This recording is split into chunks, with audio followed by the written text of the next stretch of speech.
portraits and interviews with mixed-race Americans and explored her own biracial identity, was nominated for a USA Today Outstanding Academic and Intellectual Endeavor Award. Give it up. Our special guest this evening, Dr. Beverly Tatum, began her career in higher education as a lecturer in the Department of Black Studies at the University of California at Santa Barbara. During her teaching career, she held professorships in psychology at Westfield State College and Mount Holyoke College. By 2002, she was appointed acting president of Mount Holyoke College before assuming the presidency at Spelman College. Along with distinguishing herself as a notable educator, Tatum has enjoyed a celebrated career as a clinical psychologist where she specialized in consultation and training related to diversity and multicultural organizational development. Tatum is the author of 2 widely acclaimed books, Assimilation Blues, Black Families and White Communities, Who Succeeds and Why, and the aforementioned Why Are All the Black Kids Sitting Together in the Cafeteria and Other Conversations About Race, which was named 1998 Multicultural Book of the Year by the National Association of Multicultural Education. Beverly's latest book, the 20th anniversary edition of Why Are All the Black Kids Sitting Together in the Cafeteria and Other Conversations About Race, is the subject of tonight's talk. Please join me in welcoming to the stage Kristin, Leong, and Dr. Beverly Tatum.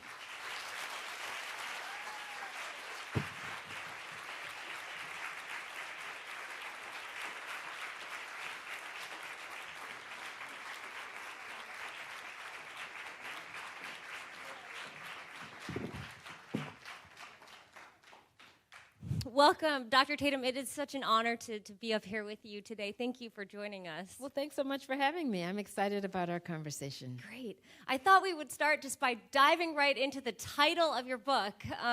As any teacher who might be with us here tonight knows, you could have also called this book, Why Are All the Asian Kids Sitting Together in the Cafeteria? Why Are All the White Kids Sitting Together? You could have called this book, Why Are Our Cafeterias So Segregated? How did you arrive at the title? That's a great question, and it really goes back to the 90s, right? So the first version of this book was published in 1997, and I wrote it after having been teaching a course on the psychology of racism for many years, and as a consequence of that work, I started doing workshops for teachers and principals in school districts around the country. And whenever I would walk into a racially mixed school, someone would ask me, why are all the black kids sitting together in the cafeteria? And I wanted to respond to that question, though, of course, as you said, it could have been framed in a different way, but it never was. It always came to me in that way. And so when I wrote the book in 97, I called it Why Are All the Black Kids Sitting Together in the Cafeteria and Other Conversations About Race. It was, and I like to always emphasize the second half of the title, and Other Conversations About Race, because while, of course, the question that appears in the title is addressed in the book, really the book is less about that particular question and more about understanding racism in the United States, how it operates. As I like to say, what, so what, and now what? What is racism? How does it operate in our current context? So what does that mean in terms of how we think about ourselves and other people? The identity development piece is right up in that so what section. And then now what? Now what can we do about it? How do we interrupt that cycle? Yes. And in fact, towards the end of the book, you actually have whole sections about the experiences of our Native students, our Asian students, our mixed race students. Was that sort of at the forefront that you always knew those sections were going to be in the book? Well, when I started, the short answer is yes, and I'll tell you why. When I was teaching, I started teaching about racism when I was 26 years old. The first time I taught a course on the psychology of racism was at UC Santa Barbara. As was mentioned, I started teaching there. And when I first started the work when I first started that teaching, it was very much around a black-white paradigm. But I had Latino students in my class, I had Asian students in my class, and they would say, where am I in this narrative? And that encouraged me over time to expand how I thought about that course, and recognizing as I learned more about the experiences of institutionalized racism across different groups, historically, past and present, it was clear to me that I should write my book in the most inclusive way. So when I wrote it in 1997, I was thinking about my students and wanting to be sure that they would see themselves in the book.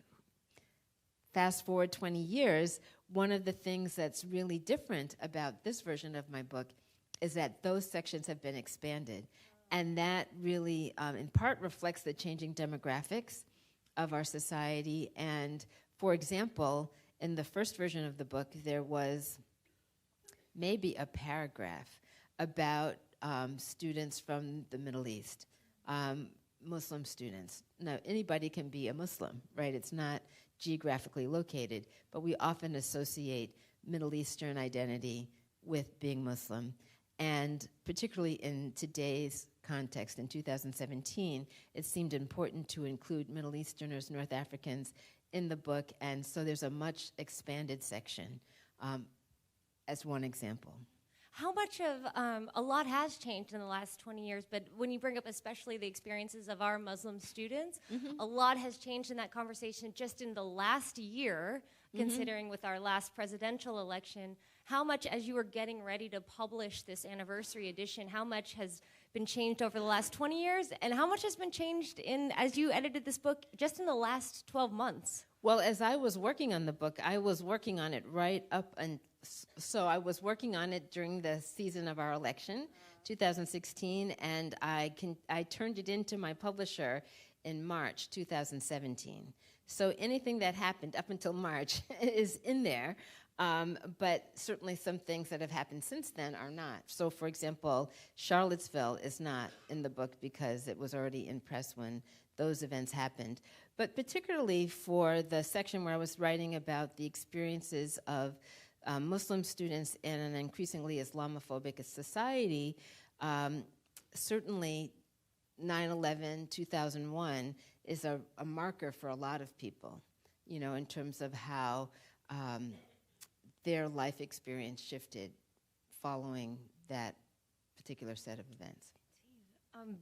And in fact, you have a whole chapter at the beginning of the book that is, I feel like we should acknowledge the elephant in the room, or the elephant on Twitter, which is, you have a whole section entitled the Trump, what is it called? The Living in the Age of Trump. Yes. Was that a chapter that you were eager to write, or that you dreaded writing? Well, it's right at the beginning of the book. What was that like for you? Well, let me just start out by saying the book does start with a prologue, right?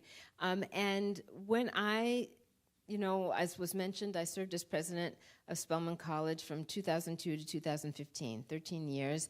And when I got ready to stop doing that, when I announced I was going to retire, many people asked me, well, what are you going to do next? So this is 2015.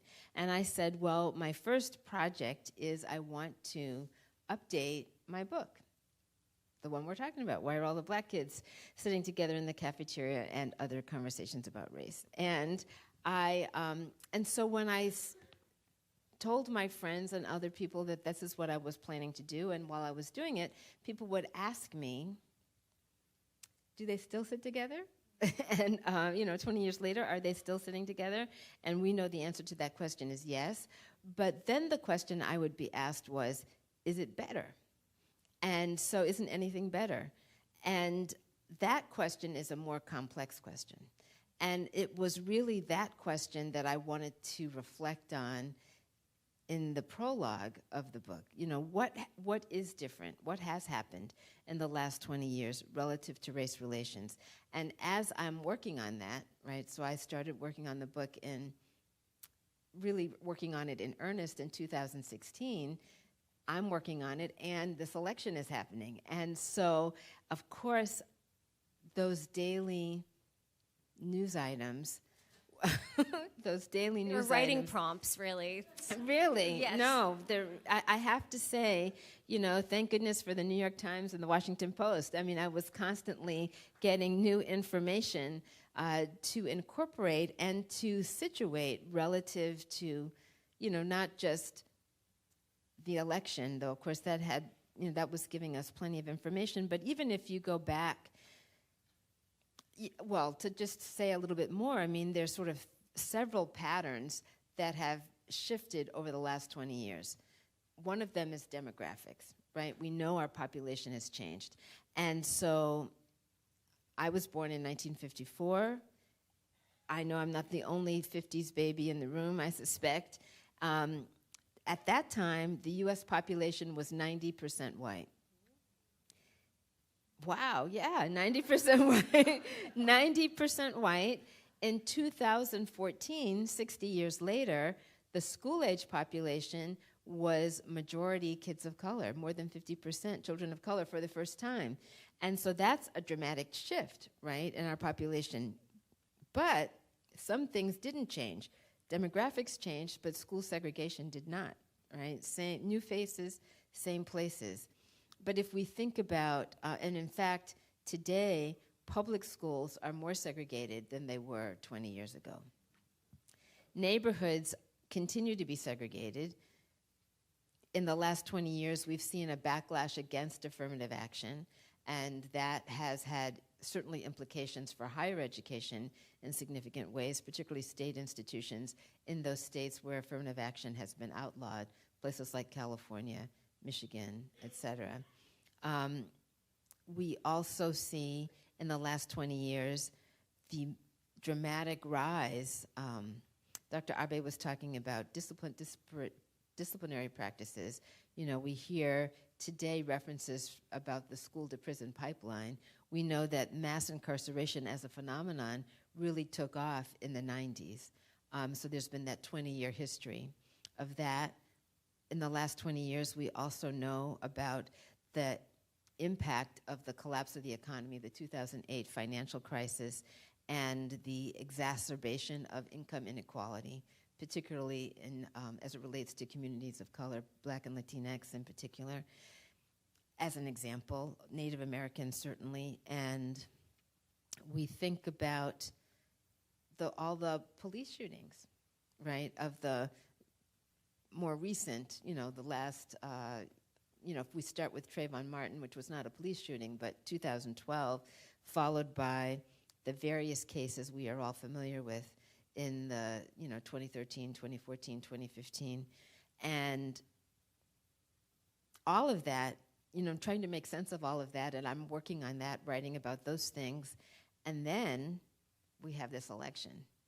And so that, of course, was very significant in terms of the ways in which the rhetoric coming from candidate Trump really was enlivening and emboldening the activity of neo-Nazi groups and white supremacist groups. And certainly post-election, we saw a continued rise. I want to say a dramatic rise, and maybe it was dramatic, but really since 2008, the election of President Obama, another significant thing, of course, in the last 20 years. Since his election, in response to his election, there has been a continuing rise in hate crime activity and hate group activity, particularly internet activity.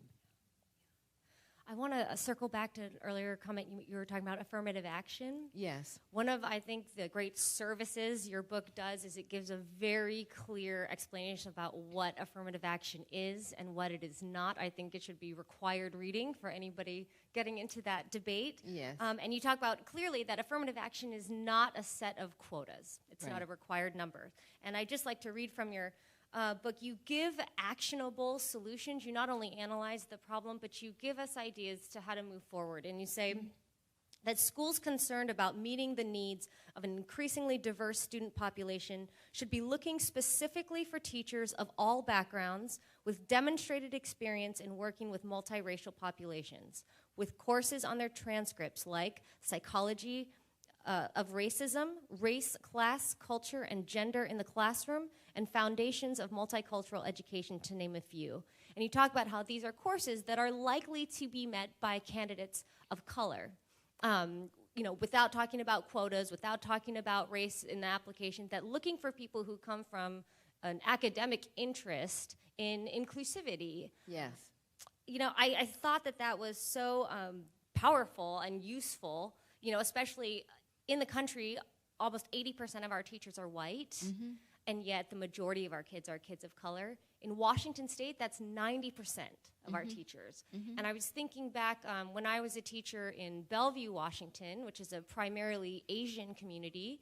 I was one of the only teachers of color on staff for my first few years teaching there. And I remember talking to the principal about when she was hiring new teachers, I hope that this is an opportunity to bring in more diverse teachers into our community. And she said that they just don't apply, that they just don't want to teach here, meaning mm-hmm. people of color. Yeah. What would you say to a principal whose staff doesn't reflect their student body, who is saying they just don't apply? Well, there's two things I would say. The first thing I would say has to do with how are you looking, right? When we think about, I'm going to tell a short story, which is a personal story. So I taught for a number of years at Westfield State College, that was mentioned in my bio, now known as Westfield State University in Massachusetts. I was tenured there. I was teaching in the psychology department. I was not looking for another job.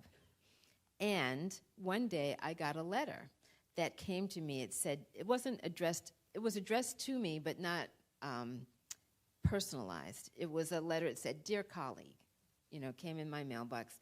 "Dear colleague, we're looking for a tenure-track faculty member to teach courses in," and then the description sounded like me, courses in minority mental health, psychology of racism. It wasn't worded quite like that, but when I was reading the description, I was thinking, they're looking for someone like me. But it came to me not because anyone said, "Oh, we want Beverly Tatum to apply for this job," but it was basically, "Dear colleague, we're looking, would you please pass this information on to interested graduate students, anybody you know, who, they were networking," right? That letter came to me from someone at Mount Holyoke College. I read it, I thought, gosh, as I said, I wasn't looking for a job, but I read it and I thought, this job sounds like it has my name on it. I should explore it. I did. Lo and behold, I got that job, and the rest is history. But I want to tell you, how did they get my name? Someone sitting in an office at Mount Holyoke College hired a graduate student, or maybe a smart senior, some work-study student, and asked them to go through the American Psychological Association annual program book and send the letter to anyone who'd done a presentation on topics related to the interests that they were looking for. I did a presentation at APA, so my name was in that list, and so I got one of those letters. So I say this to say, if you're creative in your search process, you can often find candidates who might, was I looking for a job in South Hadley, Massachusetts? I was not. But when I got this letter, I was sufficiently intrigued by a department that was looking for someone who did the kinds of things that I did, that I decided I would apply. And proactively looking for them in unconventional ways. Yes, exactly. So the first thing we have to talk about is, how do we recruit, right? If you do what you always did, you will get what you always got, right? And so that's the first thing. But the second thing, and it has to do with the quote you read, is that there are some places that it is going to be harder to attract people of color. I did a workshop once at a college in upstate New York, close to the Canadian border, a long way from any urban center. Most black people I know don't want to live there. I'm just saying. Does that mean that no black person wants to live there? Well, actually, there are some black people who work at that university. Some of them are alums of the university. Some of them, for whatever reasons, have their own interests in living in a rural community that's relatively isolated, right? Not everybody wants to work there. But here's the thing. That institution, like the school district you're describing, has students of color. And those students need faculty who can connect with them, engage them, hold high expectations for them, all of that. And sometimes those faculty, in an ideal world, there would be a similarity in experience, but it doesn't have to be that. If you have faculty who are able to connect across lines of difference, who are able to be reflective about potential biases they might have grown up with and move beyond them, those teachers, even if they're not of the same racial background, can be quite successful, and the children they teach can be quite successful. So the question is, yes, let us aggressively recruit and be proactive, but let's also be thinking critically about those teachers we're hiring who are part of the dominant group, in this case, white teachers, because not all white teachers are the same in terms of their capacity to be able to engage with students whose backgrounds are different from their own. Speaking of white people, I have this quote really stuck out to me because I heard actually Dr. Abe's voice echoing in my mind when I read it from you. I have heard him say a similar thing, but that you said that for many white people to be called racist is the ultimate insult. Yes. And then you go on to say that all white people, intentionally or unintentionally, do benefit from racism. And I think here in Seattle, it's a progressive city. It's a city that wants to not only do the right thing, we want to say the right thing. We don't want to say the wrong thing. Mm-hmm. There are a lot of people that are great allies in Seattle. Yes. Do you think that the kind of the guilt of knowing that all white people do benefit from racism, whether you intend to or not, do you think that that guilt is necessary? Do you think that that guilt can be productive? What would you say to our Seattle allies? I don't think guilt is productive. That's not to say people don't feel it, right? But don't get stuck in it, right? So if we understand,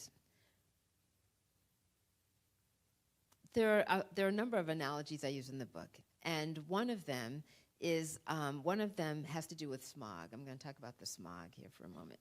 So I talk in the book about the fact that we all are exposed to information, inaccurate information. We all get misinformation about people different from ourselves. Comes to us through the form of stereotypes, the images we see on television, the stereotypes in the books we read, the jokes we hear people tell, all that stuff. We're all exposed to that. It's so pervasive, I say it's like smog in the air. If you live in a smoggy place, you will be a smog breather, right? Nobody goes around and says, "Hi, Beverly Tatum, smog breather," you know? But if you live in a smoggy place, you're going to be breathing in that smog not because you want to, not because you think it's good for you, but because it's the only air available, right? And if you breathe in smog, you will, on occasion, breathe some out. That's inevitably going to happen. That can happen to any of us, regardless of our racial or ethnic background, right? We all get this misinformation. I said misinformation about people different from ourselves. We also get misinformation about people like ourselves, right? So we're all breathing in smog. You breathe some in, you're going to breathe some out. We just need to acknowledge that. And what becomes most important is not, are you a smog breather, but what are you doing to clean up the air, right? We all have a responsibility for cleaning up the air. And when I describe the smog, I'm really talking about prejudice, right? How we are all exposed to prejudice.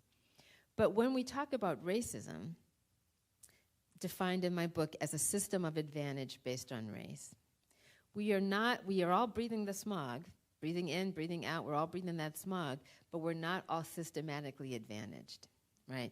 Some people are systematically disadvantaged, some people are systematically advantaged.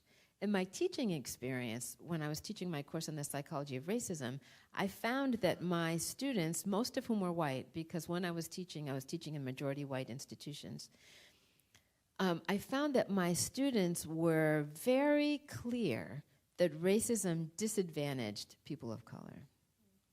But they were less clear about racism advantaging white people, right? But if one group is being disadvantaged, it just goes without saying, I guess it doesn't go without saying, but it is a true statement that if one group is systematically disadvantaged, somebody else is being systematically advantaged. And acknowledging that might make someone feel guilty, but it doesn't have to. It is, but it comes back, much like I talked about the air. The question is not, are you systematically advantaged or not? The question is, how are you using your advantage to interrupt the cycle of racism? That's the key question. And if you are stuck in feeling, woe is me, I'm advantaged, you know, you can't be an effective interrupter, right? So getting to being an effective interrupter is the challenge. Yeah. Part of that kind of clearing the smog, you talk about race-conscious parenting in your book, and you share some really great examples of your own conversation with your sons. And I was really moved. If you haven't seen Dr. Tatum's TEDx talk from Stanford last year, it's really, really an incredible example of kind of how the intersection of your lives as an activist and as a writer comes home with you as well. Yes. You talk about, well, you have such an amazing moment of explaining slavery to your 4-year-old son. Were you a parent when you first wrote the first edition to the book? I was, yeah. How has your role as a parent impacted the way you've done this research, or the way that you know your children have come of age then with your book? Sure, yes, yeah. So let me just say that, so when I was writing my book, anyone who's read how many of you have read the 1997, the earlier version? Quite a lot. Not everyone, of course, but if you read the earlier version, you know, my kids were small. Now 20 years later, they're adults, right? But my kids were small when I was writing that book, and those stories were real things that, you know, the examples that I used from my children. And it has been as they got older, I stopped writing about them. At their request? Kind of, yes. Right. I'm not above telling stories, but I didn't put them in writing. But it is the case that, you know, the conversations, I mean, the questions kids ask, you know, I'll tell just a little bit of that. I'm not going to repeat the TEDx talk because you can all watch it, you know, when you get home on YouTube.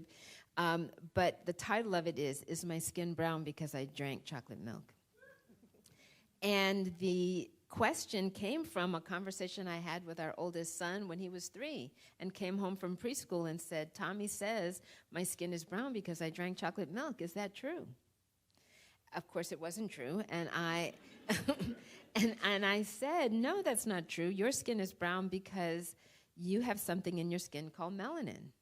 Everybody has some, and it's what makes your skin brown. And the more you have, the browner your skin is. So everybody has some. Even Tommy has some. Remember, he went to visit his grandmother. He came home with a tan. It was the melanin in his skin that made his skin turn brown. I said, but at your school, you are the kid with the most.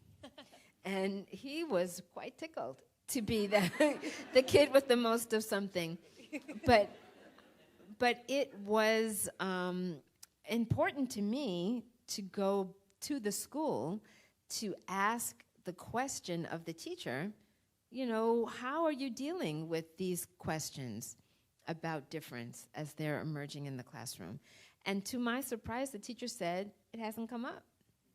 Well, of course it did come up. You know, I heard about it from our son, but what I realized then was that there are some conversations that maybe we tune out, you know, that maybe there's a kind of selective inattention, and that if you don't know what to say or if you don't know how to respond, it's easy to kind of, oh, maybe I'll deal with that. You know, maybe we don't need to talk about that. Let's just move to the doll corner or something. You know what I mean? That you can just redirect or hush or avoid. But unfortunately, that leads to a kind of silence that is dysfunctional.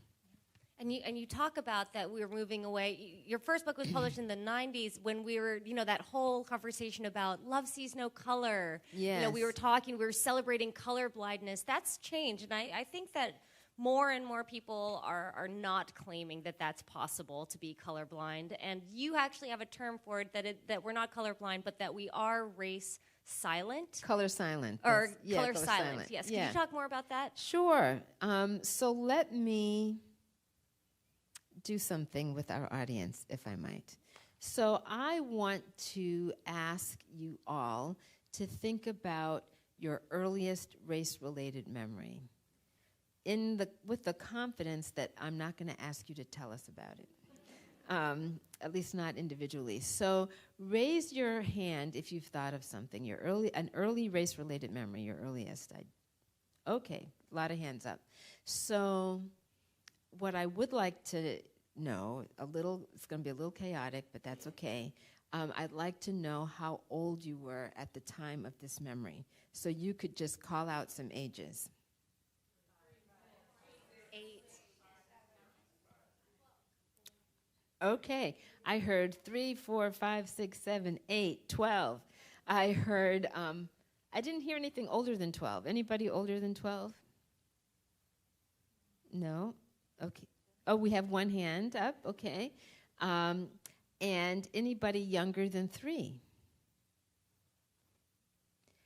So there's no right answer to this question. It's all about where you lived, what your social context was, what your memory is likely to be. And sometimes we heard, there's at least one person who said they were older than 12. Some people are in their teens. Some people, I had one person say in a group once, 35. That the age can really range depending on your life experience. It's hard to get much younger than 3 and still remember. But I heard a lot of 4s, 5s, 6s. And that's very common, early elementary, kindergarten, early elementary school. So if you fell in that category, if you were a 4, 5, 6-year-old kind of person, early elementary, could be 7, raise your hand just so we can see how many people that describes. Okay. I would say clearly the majority of you in that age range. So what emotion, if any, is attached to that experience? I heard fear, I heard shame, embarrassment, curiosity, confusion, sadness, pain, anger. We've covered quite a few uncomfortable emotions, right? Pain, shame, embarrassment, anger, sadness, confusion. Curiosity is probably the most neutral of the ones we heard. And when I ask these questions, these are often, almost always, the words that come up. So here's my last question for the moment, and that is, raise your hand if you shared this experience at the time it occurred with a concerned adult, a caring adult, a parent or a teacher or someone, older than you. I think I'm seeing maybe 10 hands up in this room of more than 100 people. So raise your hand if you did not. All the rest of you, right? So it always comes out this way, right? It always comes out this way that the memory goes back to an early time in one's childhood, that the experience was uncomfortable in a variety of different ways, and that there was no conversation about it. How many of you have personal or professional experience with 4, 5, or 6-year-olds? Your own children or somebody else's? A lot of you. And so, tell me if I'm right about this. 4, 5, and 6-year-olds are pretty candid. They don't filter much, right? They say what's on their minds. So how is it that so many people had these experiences that were uncomfortable and said nothing. Isn't that counterintuitive? And so the question is, why not? Any hypotheses in this room? You were taught not to say anything. Already at 4, 5, or 6, you already know you're not supposed to talk about it, right? The adults around you don't want those questions, don't want to hear about it. And so that's what I mean when I say color silent. You know, people have these experiences engaging with race, engaging with difference. Sometimes those experiences are uncomfortable, but we learn at an early age, and it gets reinforced as we get older. This is not a topic to talk about. It's a toxic subject. And so a lot of people don't talk. One of the points I make in the book is that even this generation of young people born in the 21st century also don't talk. There was a survey done by MTV of 14 to 24-year-olds in 2014. And they were asked a lot of different questions about race relations, but one of the questions was if they had witnessed incidents of bias, defined as a time when someone was being treated unfairly because of their group membership.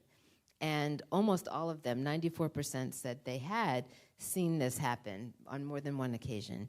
And 76% of them said they believed talking about bias, talking about these incidents, would help reduce prejudice. However, only 20% said they were willing to do so. 74% of them said they thought they were worried that it might make things worse or it might cause conflict. And so even though people would recognize that bias was a problem, most were uncomfortable or unwilling to have a conversation about it. And at the end of the day, how can we change anything if we can't talk about it? I'm such a firm believer in the power of awkward conversations. Yes. I have time for a couple more questions, and then I just want the audience to know we're going to open it up for audience Q&A. If you have questions for Dr. Tatum, please be ready to come to the front of the stage and use the microphones on either side of the stage, and you can even start thinking about lining up in about 5 minutes, okay? So for the last 2 questions, so I've spent the last year working on Roll Call Project, which is what Dr. Abe mentioned in my bio, and I've been going around and speaking to teachers and students from all over the world and asking them 2 questions, which I'm going to ask you. Okay. And I think your experience as an educator in an environment like Mount Holyoke must have been a very interesting contrast to then when you were at Spelman. So the 2 questions are this. The first question is, 1, what do you have in common with your students? And the second question is, does it matter that students and teachers have things in common? Okay, so certainly I had things in common with my students at Mount Holyoke. In that, Mount Holyoke is in western Massachusetts, South Hadley, Massachusetts, a small town. And I grew up in Massachusetts in a small town. And so I had that in common with them. And of course, Mount Holyoke is a women's college, and as a woman, I had that in common with them. And some of my students were women of color, and of course, I shared that identity with those students. Fast forward to Spelman, I had the experience of being a black woman at an institution that centers the experiences of black women. And I did not grow up in the South, but I am the child of a Southern mother. And so, you know, it was kind of funny when I first came to live in Atlanta. Many people, because I came there from Massachusetts, would say, oh, this must be new to you. You know, fill in the blank, whatever it was. This must be new to you. And I would be like, no, my mother does that. You know. But at any rate, to get to your question, the second question, so there were lots of things, you know, that we had in common. But is it important that teachers and students have things in common? I think it is important for teachers and students to find common ground. That does not necessarily mean they come from the same place, but to share for the teacher to share the aspiration that that student has for her life and to be invested in it and helping her to achieve it. That's important common ground. To be able to, of course, we all are human beings and experience emotions of joy and sadness and all of that in our common humanity. But I think finding that place of common humanity is essential. Thank you. And your work is helping us to do that. Thank you so much. Thank you. Thank you. Thank you.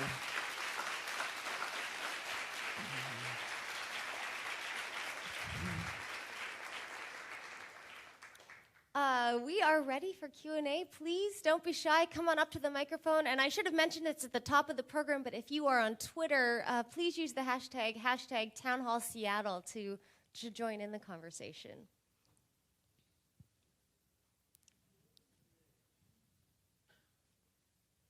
Hi, thank you so much for coming. I haven't had a chance to read your book yet, and so my question is, why are all the black kids sitting together in the cafeteria? Okay.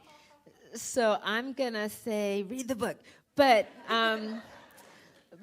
I do want to say that when people ask that question, why are all the black kids sitting together in the cafeteria, when I heard it being asked of me, it was often being asked by teachers or school administrators, often with the tone of, and what can we do to prevent it?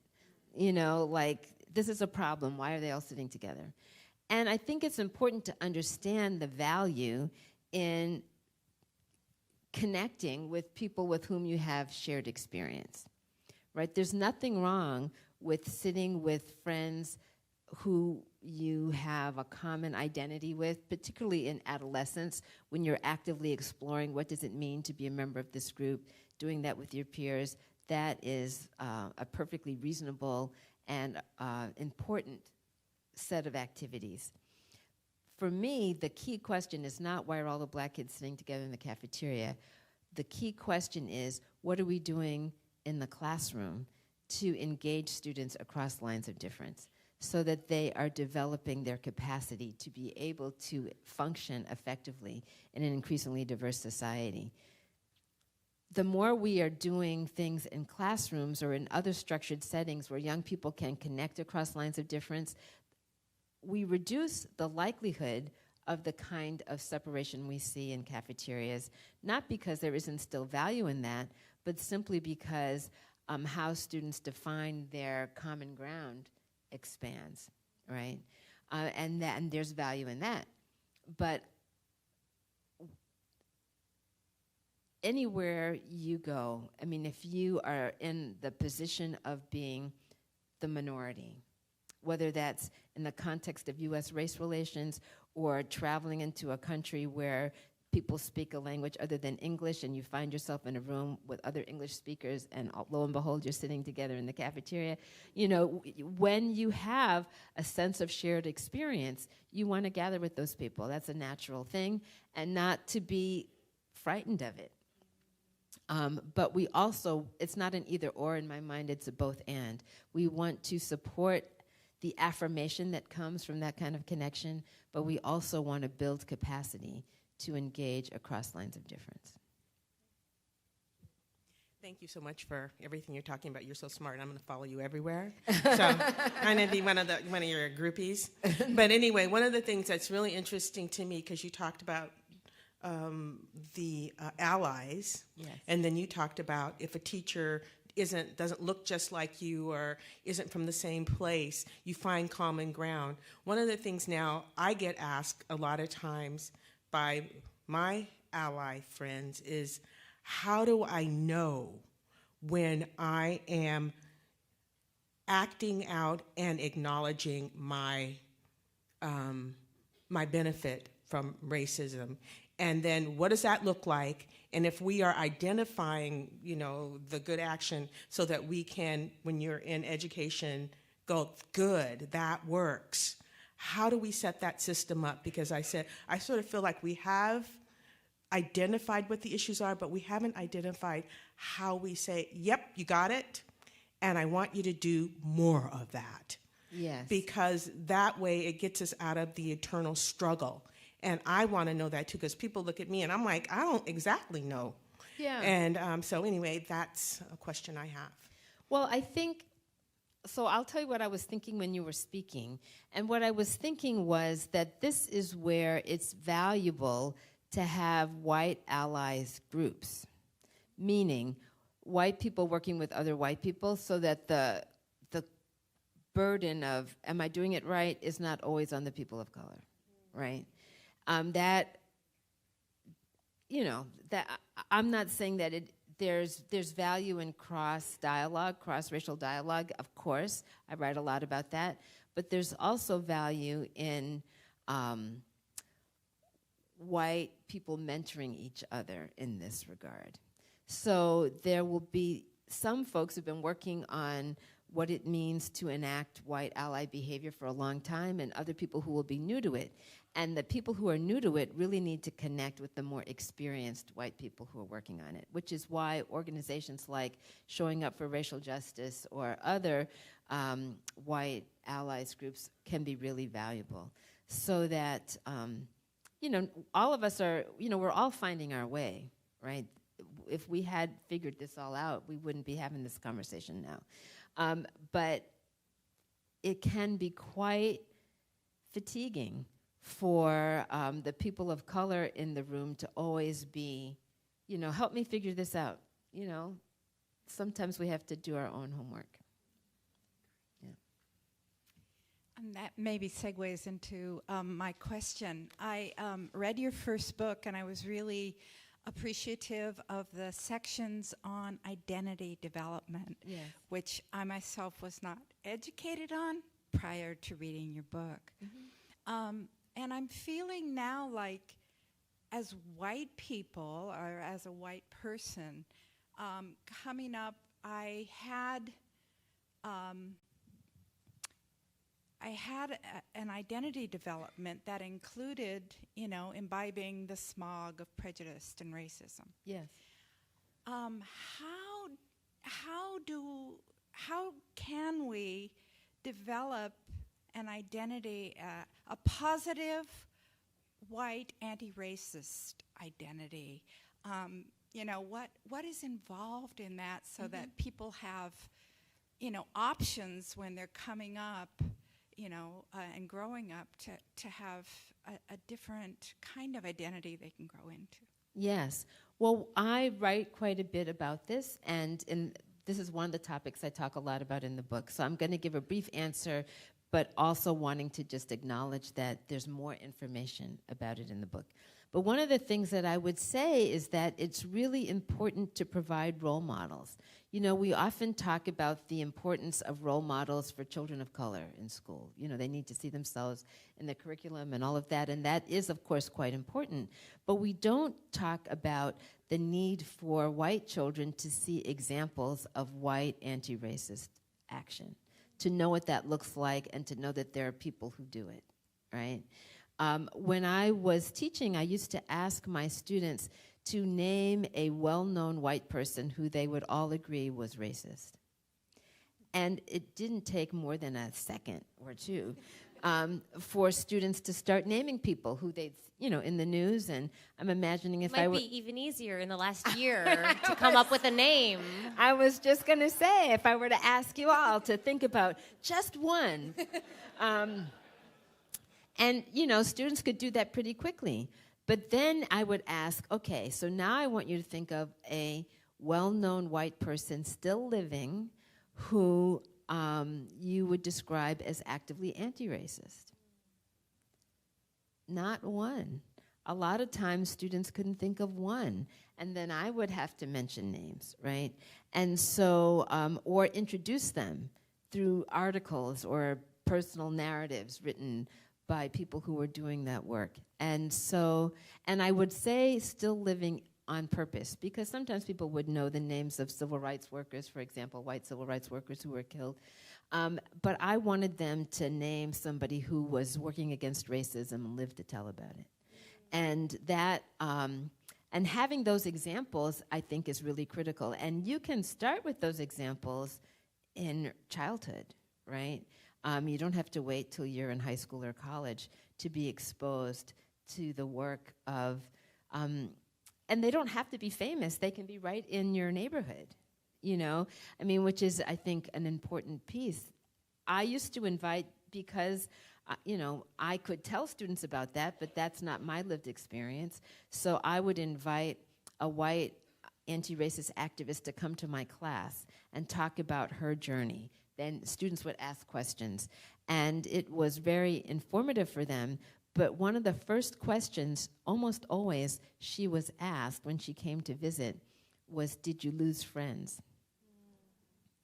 And I think that's really telling, that sense of I will somehow be isolated by others if I speak up about, if I break the silence. And so providing those examples, I think, is really important. Well, thank you. I think that is our time. Do we have another we have one? one more. Yes. On a personal note, I just want you to know I've been using your book in the classroom since 2002, and students absolutely love your work, and they continue to love your work, and I'm so excited there's a 20-year anniversary, but that's not the question. The question relates to a story that happened here last fall. So a year ago, there was a school at a majority black school that was trying to support their students by affirming Black Lives Matter in the school, and there was a partnership. Teachers, educators were going to wear Black Lives Matter shirts. They were going to partner with an organization called Black Men Uniting to change the narrative and just show the students some love so they felt good about themselves. The press caught wind of this, the right wing caught wind of this, and there was tremendous backlash and even a bomb threat. And so educators in Seattle organized and had a Black Lives Matter at school action in October to try to say, you know, you cannot, we're going to support this school and you cannot threaten us all. And they didn't. And we like 2,000 to 3,000 educators wore Black Lives Matter shirts.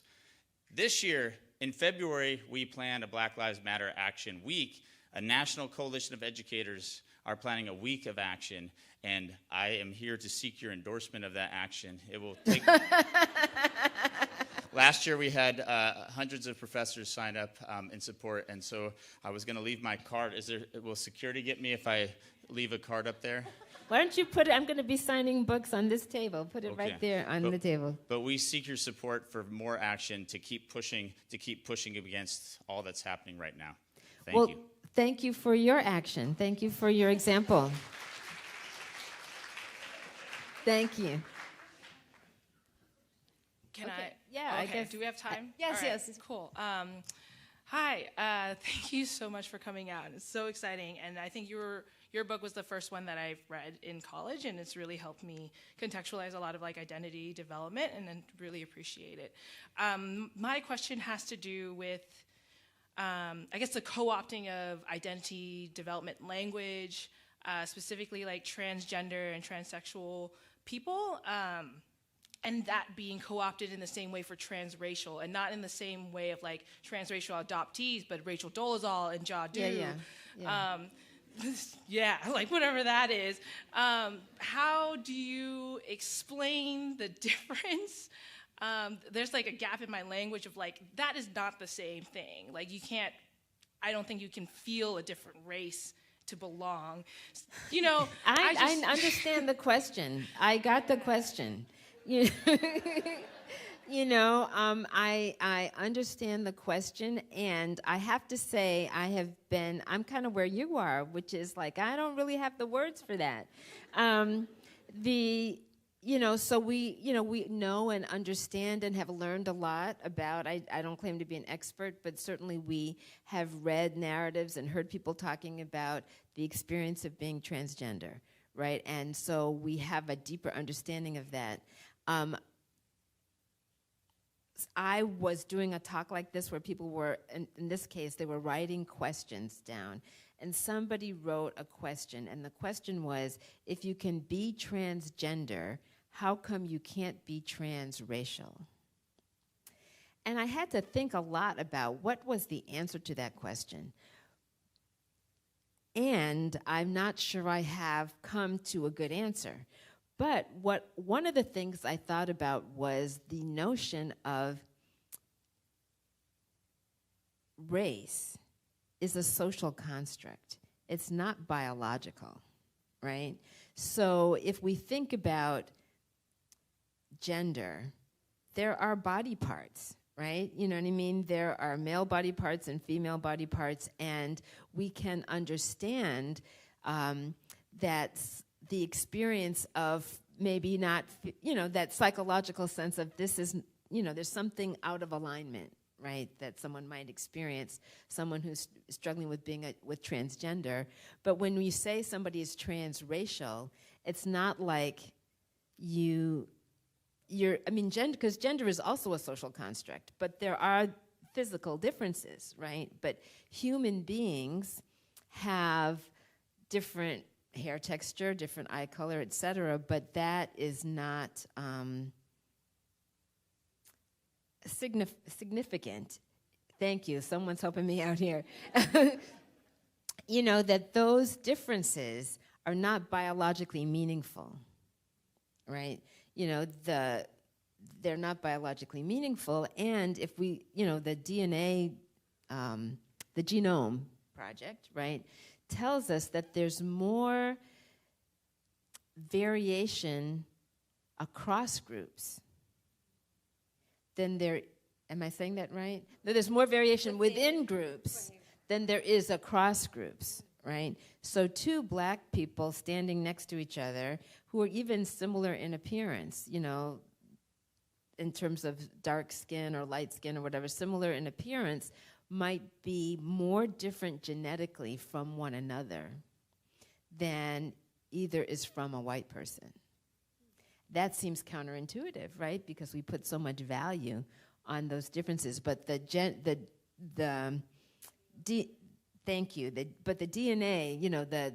the DNA characteristics that determine those differences are very small. So you can see, I haven't quite worked this out in my own mind, but I think it's hard to equate them. I'm with you. I don't think you can equate them. And I am at a kind of a loss to try to explain it. Spoiler alert, I don't talk about it in the book. But thank you for your question. I just wanted to maybe get your comment on something that you were talking a little bit earlier about how that white people aren't aware necessarily how that they benefit from racism, right? Well, some are, but often they're not. Yeah, I understand. Yeah. I know that's true. Yeah. But the thing is that the bigger picture is that they might not be aware of how that they are harmed by racism. That is also true, yes. And there's the bigger picture is the divide and rule picture. Yes. There is a class war going on, and you can just take a look at what happened in the Senate, if you don't know that. Yes. So I was wondering if you wanted to comment on that a little bit. Well, I certainly do talk in the book about the fact that racism hurts everybody in different ways, right? But we are all paying a price. White people are paying a price for racism. So, yes, there are advantages. Some people would use the word, we often use the word privilege, benefits that come as a function of that system of advantage. But, to use a tried and true expression, there's no such thing as a free lunch. It doesn't come for free. There definitely are negative impacts. And to your point about divide and conquer, historically, we see the consequence, the ways in which racial animosity has been used to drive a wedge between poor whites and disenfranchised black people. Certainly that was true in the South during the time of slavery, in the Reconstruction era, moving forward, lots of examples historically. And certainly we can see the evidence of that in today's current political context as well. Thank you very much. That is all we have time for. Thank you. Thank you very much for coming. Thank you for your questions. Thank you.